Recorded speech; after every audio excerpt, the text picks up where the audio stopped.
തവ മാറിടമതിൽ ഞാൻ ചാരിടുമ്പോൾ മാറിടുമേ മനോവേദനകൾ തവ മാറിടമതിൽ ഞാൻ ചാരിടുമ്പോൾ പേറിടുമേ തോളിലേറ്റിടുമേ നാഥൻ മാറ്റിടുമേ എല്ലാ ക്ലേശങ്ങളും പേറിടുമേ തോളിലേറ്റിടുമേ നാഥൻ മാറ്റിടുമേ എല്ലാ ക്ലേശങ്ങളും ഇന്നയോളം എന്നെ പുലർത്തിയ നാഥ എന്നുമെന്നും അങ്ങേ പുകഴ്ത്തിയിടും ഞാൻ.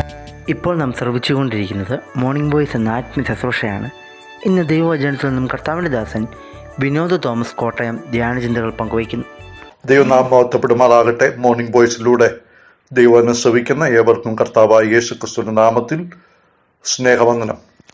1 തെസ്സലോനിക്കർ 1-ാം അധ്യായത്തിന്റെ 3-ാം വാക്യത്തിന്റെ അവസാന ഭാഗം കർത്താവായ യേശു ക്രിസ്തുവിലുള്ള പ്രത്യാശയുടെ സ്ഥിരതയും ഇടപെടാതെ നമ്മുടെ ദൈവവും പിതാവുമായവന്റെ സന്നിധിയിൽ ഓർത്ത് ഞങ്ങൾ നിങ്ങൾക്കെല്ലാവർക്കും വേണ്ടി എപ്പോഴും ദൈവത്തിന് സ്തോത്രം ചെയ്യുന്നു.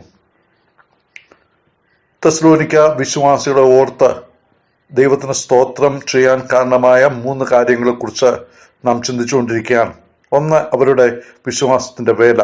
2, അവരുടെ സ്നേഹപ്രയത്നം. 3-ാമത്തെ കാര്യമാണ് കർത്താവായ യേശു ക്രിസ്തുവിനെ കുറിച്ചുള്ള പ്രത്യാശയുടെ സ്ഥിരത. നമുക്കറിയാം, വിശ്വാസം എന്ന് പറയുമ്പോൾ അത് ക്രൂശിക്കപ്പെട്ട ക്രിസ്തുവിനെ കുറിച്ചുള്ള വിശ്വാസമാണ്. അത് ഭൂതകാലത്തിലേക്ക് നോക്കിക്കൊണ്ട് ക്രൂശിലേക്ക് നോക്കി നമുക്ക് വേണ്ടി മരിക്കുന്ന രക്ഷിതാവിനെ നാം കാണുകയും വിശ്വസിക്കുകയും രക്ഷ പ്രാപിക്കുകയും ചെയ്യുന്നു. 2-ാമത് സ്നേഹത്തിന്റെ പ്രയത്നം. മരിച്ചുയർത്തുന്നിട്ട് നമുക്ക് വേണ്ടി ഇന്ന് പിതാവിന്റെ സന്നിധിയിൽ പക്ഷപാതം ചെയ്തുകൊണ്ടിരിക്കുന്ന കർത്താവായ യേശു ക്രിസ്തു, മഹത്വധാരിയായ കർത്താവായ യേശു ക്രിസ്തുവിനെ നോക്കിക്കൊണ്ടാണ്. അഥവാ അത് വർത്തമാന കാലത്തോട് ബന്ധപ്പെട്ടിരിക്കുന്നു. ഇനി പ്രത്യാശയുടെ സ്ഥിരത വരുവാനുള്ള യേശു ക്രിസ്തുവിനെ കുറിച്ചുള്ളതാണ്. കർത്താവ് വരും, നമ്മെ ചേർക്കും എന്നുള്ളതാണ് നമ്മുടെ പ്രത്യാശയുടെ സ്ഥിരത. നമുക്കറിയാം, ഈ തെസ്സലോനിക്ക ലേഖനം എന്നുള്ളത് യേശുക്രിസ്തുവിന്റെ മടങ്ങിവരവിനെ കുറിച്ച് പറഞ്ഞുകൊണ്ടാണ് ഓരോ അധ്യായം അവസാനിപ്പിക്കുന്നത്. 1-ാം അധ്യായത്തിന്റെ 10-ാം വാക്യത്തിലേക്ക് വരുമ്പോൾ യേശു സ്വർഗത്തിൽ നിന്ന് വരുന്നത് കാത്തിരിക്കുന്നു എന്ന് അവിടെ പറയുന്നുണ്ട്. 2-ാം അധ്യായം അവസാനിപ്പിക്കുമ്പോഴും അങ്ങനെയാണ്, അവന്റെ പ്രത്യക്ഷത എന്ന് പറഞ്ഞുകൊണ്ടാണ്. 3-ാം അധ്യായം 4-ാം അധ്യായവും 5-ാം അധ്യായവും നമുക്ക് ഈ നിലയിൽ കാണുവാൻ സാധിക്കും. യേശുക്രിസ്തു സ്വർഗത്തിൽ വരുന്നു എന്നുള്ളത് ഒരു ഉറപ്പായ നിശ്ചയമായ ഒരു കാര്യമാണ്. നമ്മുടെ പ്രത്യാശ സ്ഥിരമാണ്, നിശ്ചയമാണ്. അത് തിരശ്ശീലയ്ക്ക് അപ്പുറത്തേക്ക് കടന്നിരിക്കുന്നതാണ്. അവിടേക്ക് കാരണം നമ്മുടെ കർത്താവായ യേശു ക്രിസ്തു നമുക്ക് മുൻപേ കൂട്ടി പ്രവേശിച്ചിരിക്കുകയാണ്. അങ്ങനെ നാം എബ്രായ ലേഖനം 6-ാം അധ്യായത്തിൽ വായിക്കുന്നുണ്ട്. അപ്പോൾ സ്ഥിരവും നിശ്ചയവുമായ ഒരു പ്രത്യാശയാണ് ദൈവം നമുക്ക് തന്നിരിക്കുന്നത്. ആ നിശ്ചയമായ അല്ലെങ്കിൽ ഉറപ്പായ ഒരു പ്രതീക്ഷയാണ് എന്നുള്ളതിന് സംശയമില്ല. പ്രതീക്ഷയുടെ ഉറപ്പാണ് നമ്മുടെ പ്രത്യാശ. ഈ പ്രത്യാശയാലാണ് നാം രക്ഷിക്കപ്പെട്ടിരിക്കുന്നതെന്ന് പൗലോസ് അപ്പോസ്തലൻ റോമാലേഖനം 8-ാം അധ്യായത്തിൽ പറയുന്നത് നമുക്ക് കാണുവാൻ സാധിക്കും. 24-ാമത്തെ വാക്യം, പ്രത്യാശയാലല്ലോ നാം രക്ഷിക്കപ്പെട്ടിരിക്കുന്നത് എന്ന് പറഞ്ഞാൽ, നാം രക്ഷിക്കപ്പെട്ടപ്പോൾ ആ രക്ഷയിലേക്ക് നമ്മളെ നയിച്ചത് ഈ പ്രത്യാശയാണ് എന്ന് നമുക്ക് കാണുവാൻ സാധിക്കും.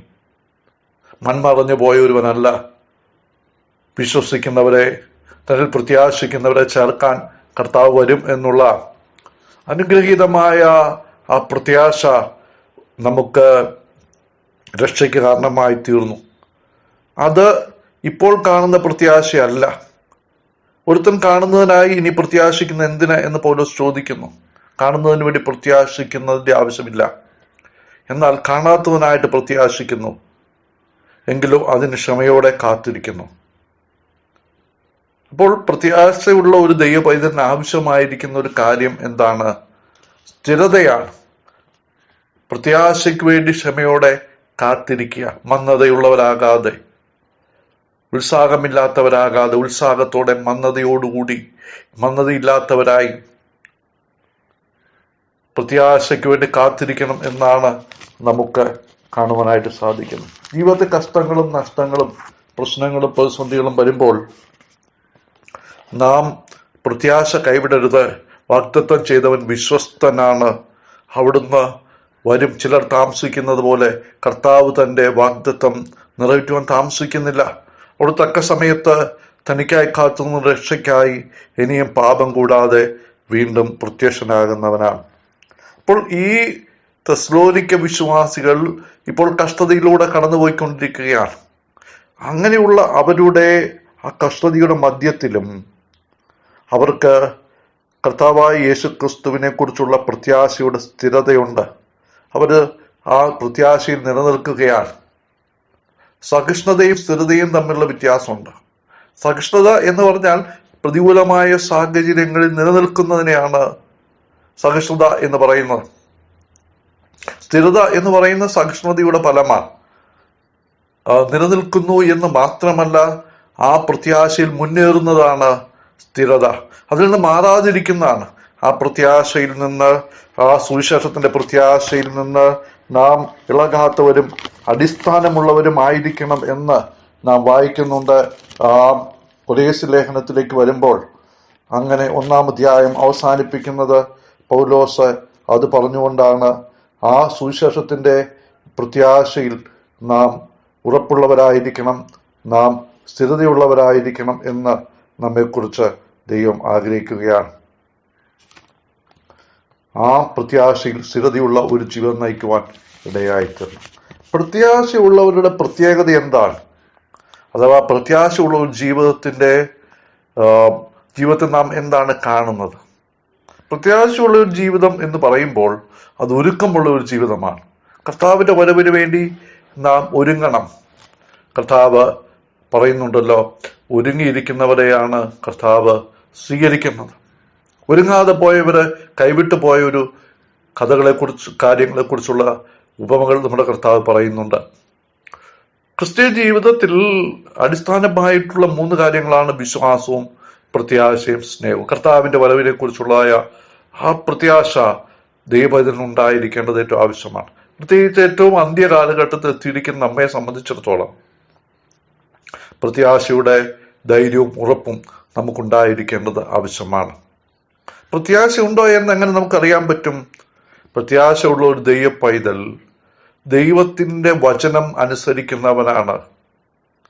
ആ കർത്താവിന്റെ വരവിങ്കൽ അവിടുത്തെ സന്നിധിയിൽ നമ്മൾക്ക് ലഭിക്കാൻ പോകുന്ന പ്രതിഫലത്തെക്കുറിച്ച് ബോധ്യമുള്ളവനാണ്. എന്താണ് നമ്മൾക്ക് ലഭിക്കാൻ പോകുന്ന പ്രതിഫലം? പൗലോസ ഇതിന് 2-ാം അധ്യായം 19-ാം വാക്യത്തിൽ പറയുന്നു, നമ്മുടെ കർത്താവായ യേശു ക്രിസ്തുവിന്റെ മുമ്പാകെ അവന്റെ പ്രത്യക്ഷയിൽ ഞങ്ങളുടെ ആശയോ സന്തോഷമോ പ്രശംസാ കിരീടമോ ആറാകുന്നു നിങ്ങളല്ലയോ എന്ന് പറഞ്ഞാൽ, കർത്താവായ യേശു ക്രിസ്തുവിന്റെ പ്രത്യക്ഷതയിൽ നമുക്ക് സന്തോഷിക്കാൻ കഴിയുന്നത് എന്തുകൊണ്ടാണ്? പൗലോസ് പറയുന്നത്, കർത്താവിലേക്ക് താൻ നടത്തിയ വിശ്വാസികളെ കാണുമ്പോഴാണ് അവിടെ സന്തോഷിക്കുവാനായിട്ട് കഴിയുന്നത്. പ്രിയപ്പെട്ടവരെ, ഇവിടെ ഒരു വലിയ ആത്മീയ യാഥാർത്ഥ്യമുണ്ട്. കർത്താവിന്റെ പ്രത്യക്ഷതയിൽ നമുക്ക് സന്തോഷിക്കണമെങ്കിൽ നാം ഇന്ന് കർത്താവിന്റെ വേലയിൽ ഒരു പങ്ക് വഹിച്ച് കർത്താവിലേക്ക് അനേകരെ നേടുന്ന ശുശ്രൂഷയിൽ ഒരു പങ്ക് വഹിക്കുന്നവരായിരിക്കണം. കർത്താവിന്റെ സുവിശേഷ സാക്ഷ്യം വഹിക്കുന്നവരായിരിക്കണം. അങ്ങനെയായാൽ അവിടുത്തെ പ്രത്യക്ഷതയിൽ നമുക്ക് സന്തോഷിക്കുവാനായിട്ട് കഴിയും എന്നുള്ളതാണ്. മാത്രമല്ല, കർത്താവിന്റെ വരവ് അടുത്തിരിക്കുന്നുവെന്ന് നാം മനസ്സിലാക്കുമ്പോൾ എബ്രായ ലേഖനം 10-ാം അധ്യായത്തിൽ നാം വായിക്കുന്നുണ്ട്, നാളെടുക്കും തോറും അധികമായിട്ട് ചെയ്യണം. എന്താണ് അധികമായിട്ട് ചെയ്യേണ്ടത്? സഭായോഗങ്ങളെ ഉപേക്ഷയായിട്ട് വിചാരിക്കാതെ അന്യോന്യം പ്രബോധിപ്പിക്കുവാനും ആത്മീയ വർധനവിന് ശ്രമിക്കുകയും ചെയ്യുക എന്നുള്ളത്. സഭായോഗങ്ങളെ ഒന്നും മുടക്കാതെ സഭായോഗങ്ങളിൽ നിരന്തരമായി പങ്കെടുക്കുമ്പോൾ, കൂട്ടായ്മകളിൽ പങ്കെടുക്കുമ്പോൾ നാം കർത്താവിന്റെ വരവിന് വേണ്ടി ഒരുങ്ങുകയാണ്.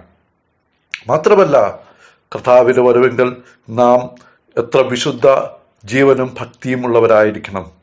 വിശുദ്ധിയോടെ ജീവിക്കുമ്പോൾ, ഭക്തിയോടെ ജീവിക്കുമ്പോൾ നമ്മെ ഏൽപ്പിച്ചിരിക്കുന്ന കൃപാവരങ്ങൾ വിശ്വസ്തയോടെ നാം വ്യാപാരം ചെയ്യുമ്പോൾ നമ്മുടെ കർത്താവിൻ്റെ വരവിന് വേണ്ടി സ്ഥിരതയോടെ നമുക്ക് ഒരുങ്ങുവാനായിട്ട് സാധിക്കും. നമ്മുടെ ജീവിതം എങ്ങനെ ഇരിക്കുന്നുവെന്ന് ഈ പ്രഭാതത്തിൽ ചിന്തിക്കുവാനും കർത്താവിൻ്റെ വരവിനുമായിട്ട് ഒരുങ്ങുവാനും പ്രത്യാശയിൽ സ്ഥിരതയുള്ളവരായി നിലനിൽപ്പാനും ദൈവീയ ചിന്തകളാലും നമ്മെ ബലപ്പെടുത്തുമാറാകട്ടെ.